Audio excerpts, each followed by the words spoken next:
So very soon after creating your chess.com account, you should see a message somewhere at the top here telling you to activate your chess.com account. So in today's tech tip, I'll be showing you how to do just that, how to activate your chess.com account. So what you need to do is simply go to the email you used to sign up, because there's a high chance you used an email address to sign up. Okay, so go and log into that email account.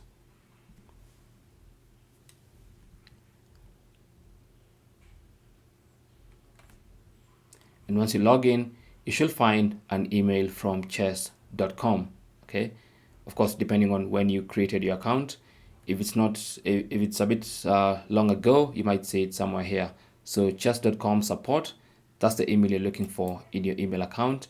Click on that email to open it, and then you should see a big activate your account button. And that's the button you need to click on. That's going to open chess.com in a new tab, having activated your chess.com account.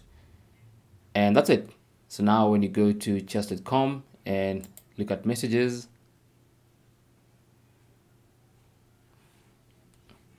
you now see that your account is now activated. Thanks for watching and good luck.